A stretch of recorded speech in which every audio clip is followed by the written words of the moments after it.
Well, hello and welcome back to our small group night thing. If you don't know who I am, I'm the youth pastor here. This is I'm Tiana. Tiana. I work with Aiden. She does, yeah.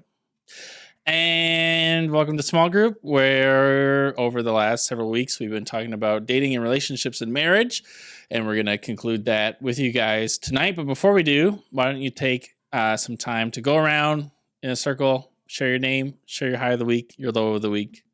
Go.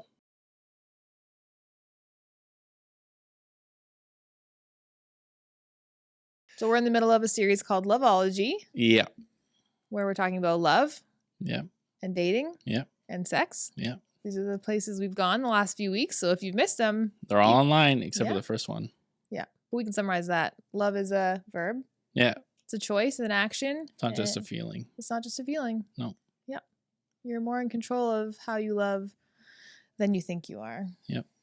And then we talked about how dating isn't a game. And often in our culture, dating is just for fun and for whatever. And you just date to date. Mm-hmm. And actually, from Jesus' perspective and from a Christian perspective, dating is actually a preparation for marriage. And it's actually you jumping into something with someone that is kind of serious, or should be. It's not just like this flippant thing. Not that dating isn't fun. But at the same time, its goal is to lead eventually to marriage. Mm-hmm. And then last week, we talked about sex. Yep. We talked about how sex is like fire in the sense that it has the potential for really good things when used properly, like a fire has potential to bring you warmth and light and cooking and all the things fire can do, which are awesome when used properly. But in the same way that fire can also be used for harming and wildfires and evacuations and all those things. Sex in the same way, not used with wisdom and not used in the context it was designed to be used for, can cause harm and hurt and all kinds of negative things. And so we wrestled that through last week. Yeah, and that was a ton of fun. Mm-hmm. And so now we're going to wrap things up. And really all throughout this series, because we're coming from a Christian perspective, looking at what Jesus in the Bible and God has to say about all of dating and relationships, we've really often had to do a lot of unlearning, where our culture does things pretty differently than what Scripture says. And tonight will be no different, that we live in a culture that is pretty self-centered, that most of the things we do is for ourselves, even when it comes to like doing things for others. Oftentimes people even do that for selfish reasons, where people like celebrities will like give, but they'll do it like publicly and for like show. And often even things that can seem selfless are actually about yourself and about making yourself feel better. And it's really interesting.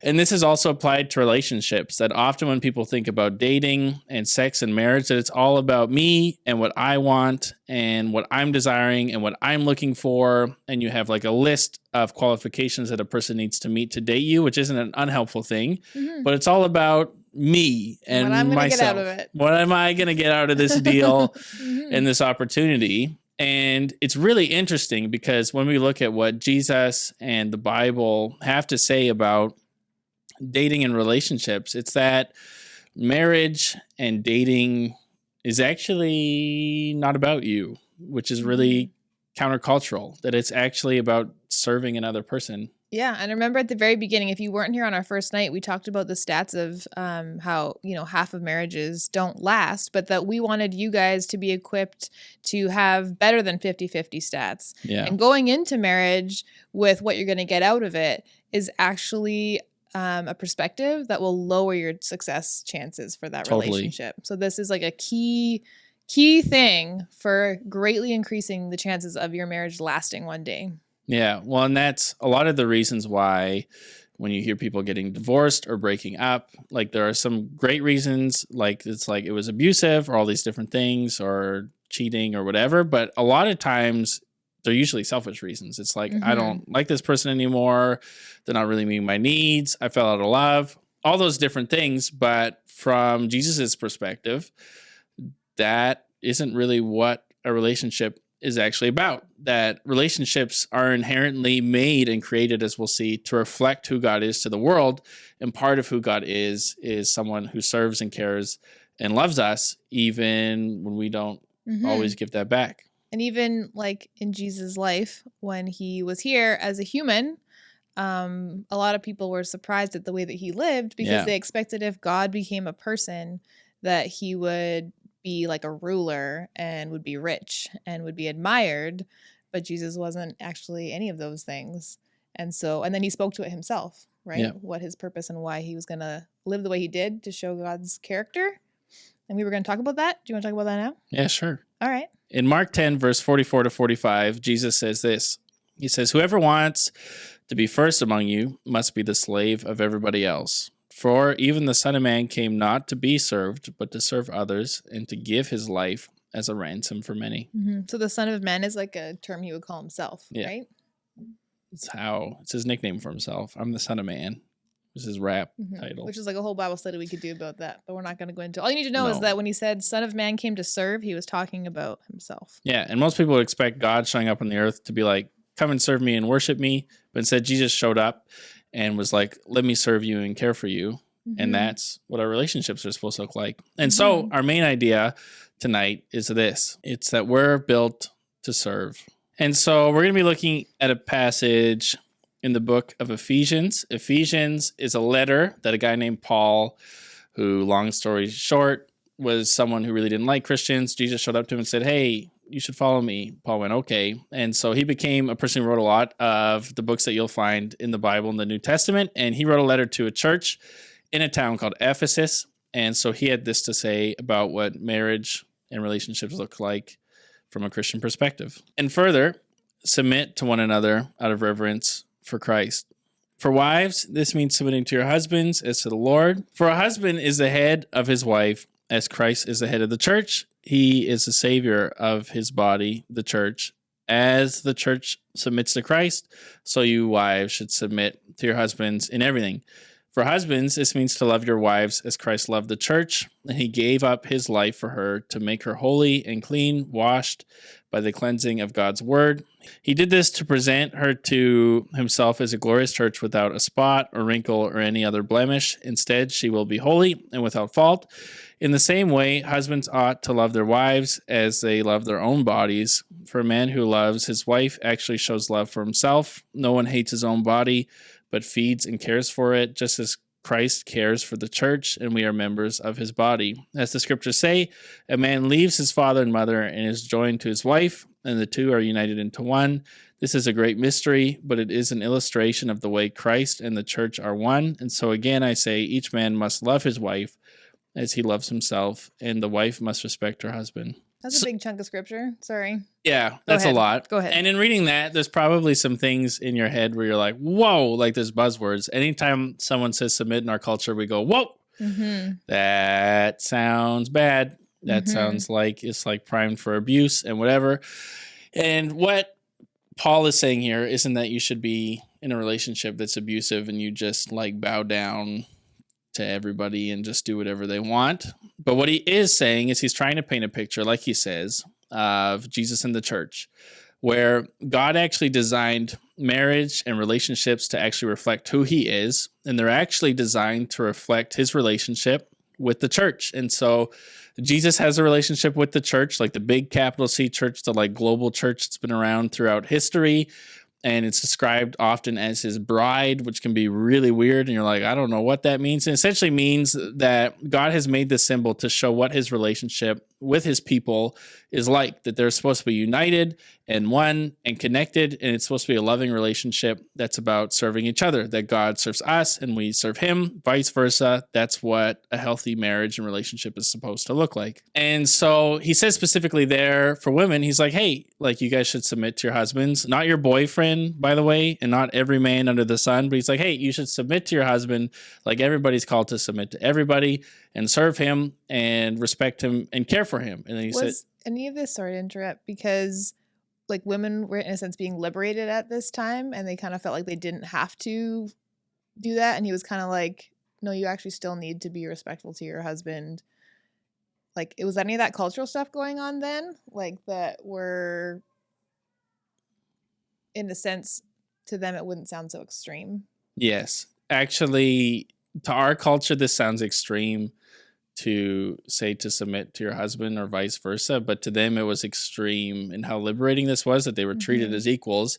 And so, yeah, you're totally right, Tiana, that in this culture, that in the Greek culture, there was a lot of liberation going on, and women were kind of like throwing off, I don't know, the traditional roles that they felt like they were forcing to be held on to. And in the church, the same thing as well, that there was a lot of liberation, where often in traditional Jewish homes that women weren't seen as equal to men. There was often this prayer that Jews would have where they would essentially, long story short, they would thank God that they're not a woman. So the men would pray like, I thank God that I'm not a woman. Wow.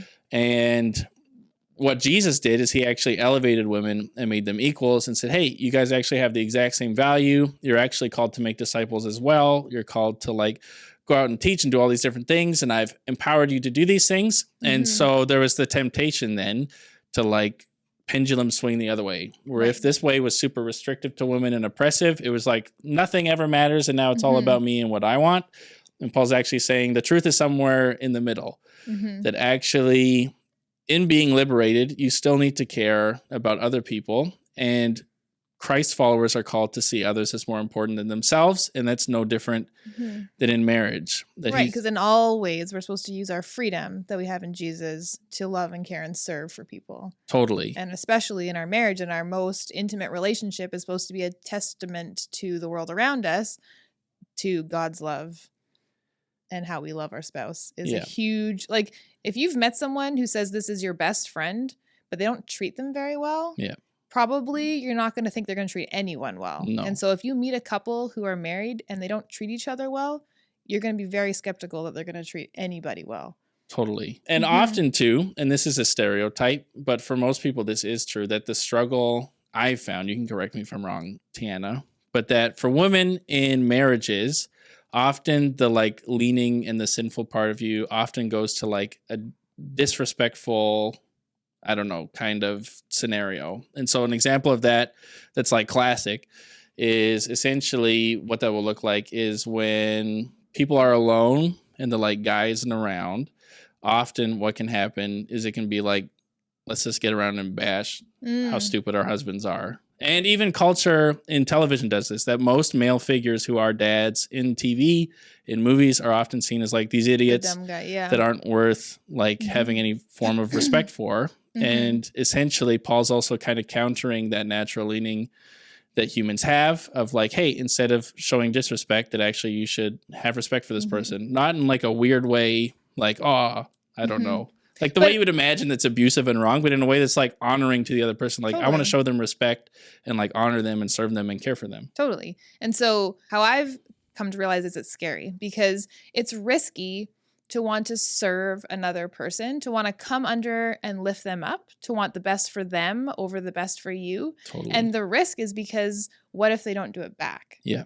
And that's why he addresses both separately. If he just said love each other, it would feel like we're just supposed to love each other, oversimplified. But he's like, hey, women, hey, men. Yeah. So now you should talk about the men's part, because if we're risking over here as the women to come and serve, what are you doing? I would argue, and he challenges the men pretty heavily, that it's even more intense because he's like, oh, you guys, how about you represent Jesus, not just by serving, but actually by being willing to die for your wife, which is pretty crazy. Like if you read the story of Jesus and what he did for the church, he did everything. He did a lot of things. Yeah. And that's what he's calling men to. And men naturally, not everybody, but most men I've encountered, their natural struggle in a relationship is to be really self-centered, and it's about me and what I can get. And they often put themselves before their wife or their kids or whatever. And he's saying, actually, you're called to do the exact opposite. You're called to serve your wife. You're called to serve her and care for her and take care of her and do what you need to make sure her needs are met. And also serve her and lovingly like walk alongside her, that you're not in this elevated position of like, I'm a man, I'm in charge, but actually you're supposed to be like Jesus and be like, I'm a man and my wife's actually more important than me, and I'm going to serve her as if that's true. And again, all of these things can be abused and like taken out of their context. What it doesn't mean is that you're in like this abusive relationship where your wife just walks all over you or your husband walks all over you, but it means that there's like this mutual submission to one another and service where you're both showing each other Jesus by putting each other as like more important than yourself. And this is why, just to tie back to the dating thing 2 weeks ago, like it's really important to get to know the person you want to be with, right? Yeah. Because if you want a good marriage, if marriage is something that you want, which we'll talk about if you're not going to get married in a minute here, but if marriage is something that you want, like learning and understanding someone's character that you're choosing to enter into that relationship with is so important because it's a risky move. It's a risky move to join your life to someone else's and hope that it's a loving relationship. Yeah, totally. And again, I would like to emphasize this is husbands and wives. And that doesn't mean that this shouldn't change how you date. Because just like how, I don't know, at like a hockey practice, how you practice will be eventually how you play on the ice. It does matter. How you practice in dating will build habits that will lead into your marriage if you marry that person. So it's not like you should be self-centered while you're dating, but then all of a sudden flip a switch when you get married. But it is also to keep in mind that if you're in a relationship where you're like, I'm dating this person and I thought this would be a person I could marry. And I thought they were like a godly person who was going to like serve me and like care about me and help push us to a better place. And the longer I'm dating, the more I'm realizing I don't think that's who this person is. And I don't think that I want to marry them.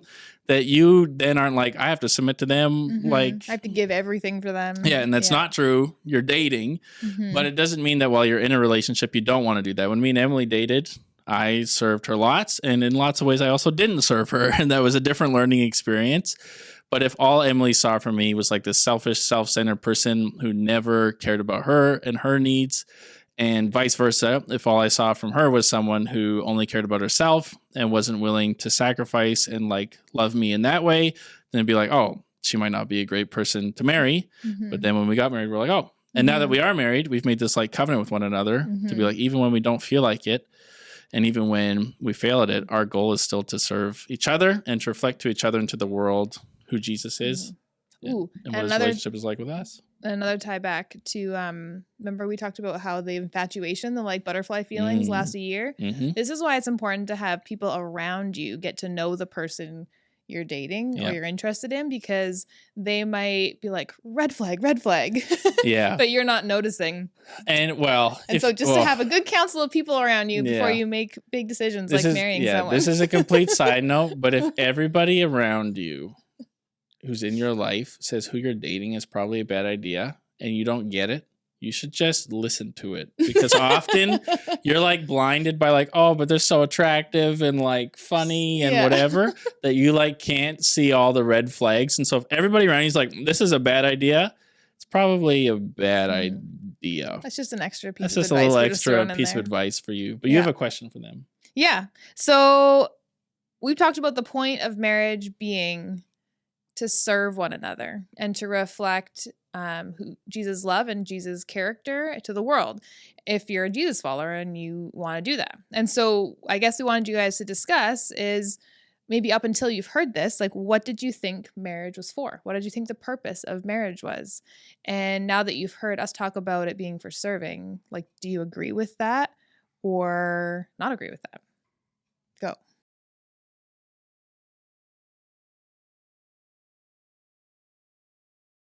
So now we're going to move into an area that personally, growing up, I had like a secret fear of. Yeah, same. I was like, what if God wants me to stay single? Because the reality is there are lots of people in the world who never get married. And the Bible actually has things to say about that. And we're going to talk about it. Yeah. Well, and one thing that always confused me about Jesus, and you might have heard this story, is that essentially the Pharisees, these like religious guys, come to Jesus and they try to trick him and like trap him in a what if question. And they tell him this long story about this woman who had like 12 husbands, but every time she married a guy, the guy died. Then she'd marry another guy and that guy would die, and it went on and on and on. And then they asked him, they're like, so Jesus, when she gets to heaven, who's her husband? She's had like a whole bunch of them. So which one is actually going to be her husband in heaven? And then Jesus says, oh, you guys are so silly. there's no marriage in heaven. Which, and I remember reading that when I was younger, being like, what? That Kind of sad. That feels sad. That feels weird. Yeah. And again, it goes back to the only reason, well, there's other reasons. There was the relationship aspect, which we talked about earlier. But one of the primary reasons marriage existed was just to reflect to the world God's relationship with his church. And so in the afterlife, when that becomes like more of a full reality that Jesus and the church are one and everything is fully visible, that we don't need that symbol anymore. And so because marriage was designed to be a symbol, it's not really needed when the symbol has become a reality. And ultimately, when you're a perfected human being who's made in the way you originally designed fully, and you no longer have sin and all the corruption that often entangles who we are and turns us into what we were never made to be, that the relationship you will have with your spouse in heaven will be far deeper than even it was in marriage, because you'll be perfected and it'll be a perfect relationship. You just won't be married anymore. And so what you'll find if you read the scriptures and you read the Bible is that oftentimes Paul and Jesus and others will talk about how some people have a gift called singleness, but they're actually called to not marry anybody at all, which is shocking to our culture, because for us, the most important thing about you is often your sex and your sex life. And to imagine not having any of that is really scary. And to be like, wait, I'm not going to be married. I'm not going to be able to have sex. I'm not going to be able to do all these things. I thought that was one of the most important things in life. And it feels so negative. Yeah, it feels like you don't get to. Yeah. Which isn't actually how it talks about it. No, it actually says you get to. It seems Yeah. it as a positive. You actually have opportunity to. And in the Bible, some of the most influential people were people who never got married. So Paul, who wrote a bunch of the New Testament, we've read a bunch from, never was married. Most scholars think that he was actually engaged and was going to marry somebody, but then probably when he became a Christian, she left him. Oh, and so he never got married. And that's what most scholars think. We don't know that for sure, but what we do know is he never did get married. John the Baptist, who was like Jesus' crazy cousin living in the wilderness, he was like a prophet. He never got married either. And then, of course, one of the most important figures in all of the Bible, Jesus, was never married. That he died at 33, having no wife, no kids, no nothing.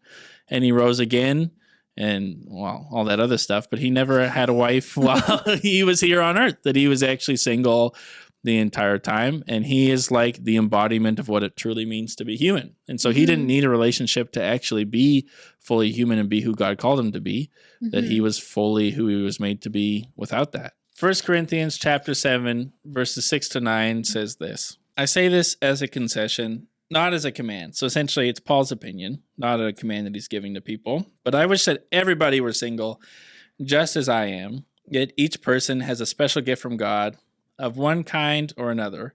So I say to those who aren't married and to widows, it's better to stay unmarried, just as I am. But if they can't control themselves, they should go ahead and marry. It's better to marry than to burn with lust. I remember reading that verse when I was younger, and I was always terrified of oh no. Paul says it's better to not be married, but I want to be married, and I also burn with lust. And pretty much the best way to figure out if you are potentially being given the gift of singleness is whether or not it sounds like you could potentially be single and you would be okay with that. That, like Paul says here, if you're someone who's burning with lust, it's probably best to just get married. And for those of you who are reading that, it's that might not be called. But then often sometimes for people, they can have that calling on their lives in a way that they didn't expect or plan. And so for someone like Paul, if that historical thing about him is true, I'm sure at one point in his life, he was like, I want to get married. But then eventually stuff happened where that never happened. And he was able actually to do a lot of great things for Jesus because he wasn't married. And that's why here he's like, I wish everybody was like me. Because later in a different book, I think, he talks more about singleness. And he says that someone who's married always has to worry about their spouse. They have to worry about their kids. That they've got a lot of other things on their mind. They're serving them really well and loving them really well. Really well. Just like we talked about. And someone who isn't married doesn't have to worry about serving a spouse because they don't have one, or serving kids because often they won't have one, but instead can just focus on hey, how can I serve God? And so Paul had all this time to do all this ministry and all these different things because he was single. Saw it as a gift. Yeah, he didn't think it was a curse. He didn't think he was missing out on life because he never had sex, or that he never got married, or he never had biological children. That he felt like, hey, my life is awesome, and I wish all of you could live like me, but some of you have too much lust in your heart to live like me. And so that's what Paul has to say about that. And I think the big highlight thing that you can take away is that just like how a marriage is supposed to reflect who Jesus is to the world by you serving your spouse and showing them Jesus' heart towards them, showing the world what Jesus' relationship to the church is like, singleness is still like that. That instead of showing a spouse who Jesus is and being able to display that kind of in a symbolic way to the world of like, hey, this is what Jesus' relationship with the church looks like, that you now can do that just by loving your neighbor and by serving God. Here's the thing though too is about singleness is that if that's something that someone feels called to, the ideal is that they're part of a church family that brings them community and care in a way that a family can, because that's the part that sounds the scariest, right? Is loneliness and feeling like you don't have people close to you. Well, and that's why marriage was originally designed, was because Adam was alone in the garden and God said, hey, it's not good for Adam to be alone. And that's still true. The difference is Adam did a good job repopulating the earth. And so we aren't alone anymore. And the church is intended to be that family, that in the church, in this community, you shouldn't feel like you're alone, that God intended this to be a family, that even if you don't have a biological family, that you have a spiritual one, and that you have people surrounding you who care about you, and you have community, and you have deep relationships. It's just not a sexual like marriage intimacy relationship. It's like really deep, close friendships, which can be just as rich. And essentially a spouse is just a best friend who you live with and do other things with and have like made a covenant with. And people can still have all that without being married. And so you're not called to be single and alone and in despair. You're called to be single and to live into like the wonderful freedom of not having a spouse while also having deep relationships with other people in the church, that you still aren't built to be alone, but you can reflect Jesus in a different way to our world and to the people around you. So have you guys ever considered singleness before? Have you given it much thought? I know the idea of marriage for some of you, it seems really far off.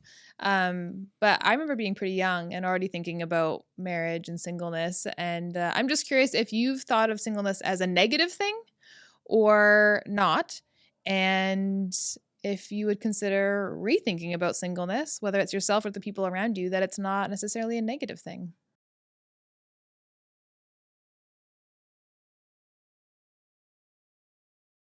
We are built to serve, and our culture often, when you look at relationships, it's all about me and what am I getting out of this? And if I'm going to be in a relationship, it's about me getting something from someone else. And from Jesus' perspective and from a Christian perspective, that's not what marriage and relationships were designed to look like. That they actually were designed to show the world who God is through service. That just like how Jesus didn't come into the world to be served, but instead to serve other people, that's what we're called in marriage. And so wives are called to serve their husbands. Husbands are called to serve their wives. And they're each going to reflect to each other who Jesus is and put their needs above their own. And for those of you who have the gift of singleness, who don't have this like burning desire of lust that Paul talks about, that God is offering you like this awesome gift of being able to not just serve a spouse, but to be able to serve him more intimately and have all that freedom of time, freedom to serve other people and your neighbor, freedom to reflect Jesus just in a different way to the community while still having a community, still having deep relationships. It's just a little bit different. And so no matter whether you're single or whether you're dating or whether you're married, God is calling you to serve. And so you might have a ton of questions still. We can't do a 4-week series on dating and marriage and cover all the things, but hopefully this was helpful to you. If you really have more questions, maybe we'll do a series on dating and marriage again and talk about different things. But with that being said, you guys can take some time to pray for another, to chat about this a bit more if you want to chat about it. And that's all we have.